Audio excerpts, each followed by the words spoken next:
Singathi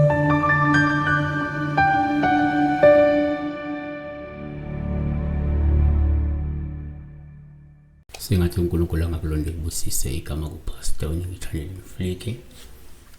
Okubalekile ilokuthi uma ufuna ukufona uzofona ngoba ungumlandeli kusongo 9 ekseni ka 5 ntambama kuphela. Inamba awuyisebenzisi ku WhatsApp nangebhat nangephutha awusebenzisa ama-SMS. Sibheka uWilly sawubona Pastor Willy, ngicela ukubuza uchaza lapho unika umuntu ongasekho imali. Ngiyabonga. Phinde kube noNeliswa Ntshangase @Neliswa Ntshangase lisawubona Pastor. Ngicela ukubuza if yimina engiphilayo enginikeza umuntu owashonayo imali ngabe kuchaza ukuthini.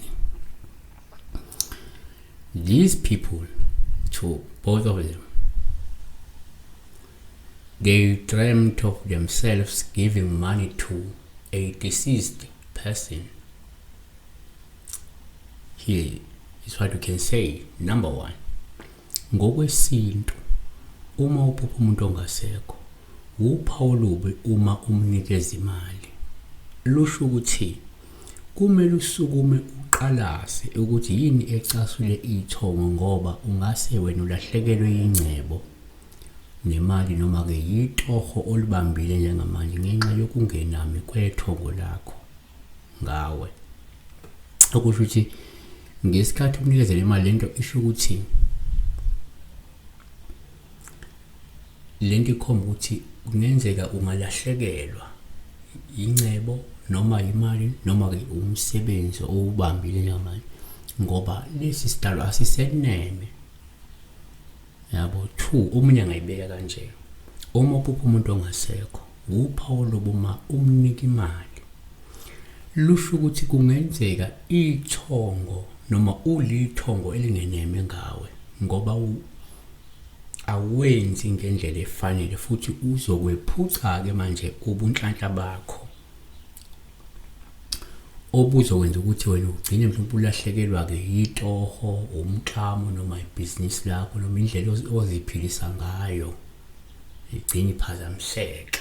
Uyayibona manje kusho ukuthi lento le asesithi wanikezwa umsebenzi wathola umsebenzi ngenxa yalesi sidalo wena wagcina ungakwenzanga ngokufanele ngabe uyakwenza. Mhlawumbe kwafanele wenze ithebe, kwafanele wenze inhlambululo, mhlawumbe kwafanele wenze amaladi or kukhona isisebenzi owawunikezwa lo msebenzi noma lenhlanhla ukuze ulufeze lento leyo wangayifeza wena.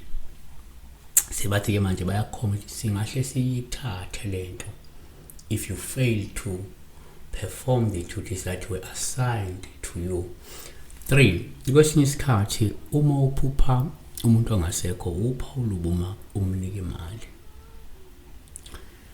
Lusho ukuthi kungenze awukaze ulibonge itoho umklamo noma ibhizinisi futhi awukwenzanga okwakumele ukwenze ngemva kokunikwa leyo nhlanhla. Ngakho ke ithongo lizokwephuca ke lenhlanhla.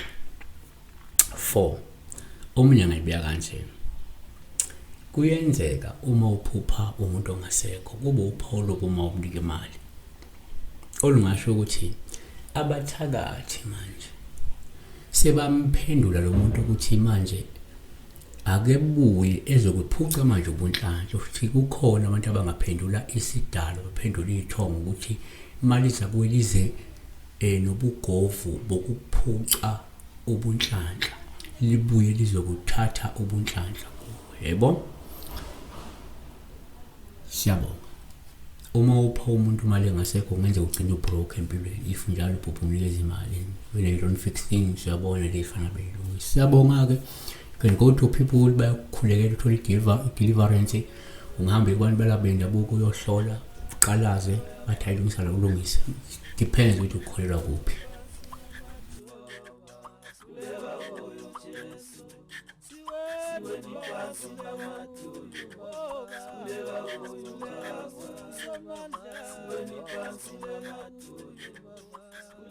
kuyo Jesu.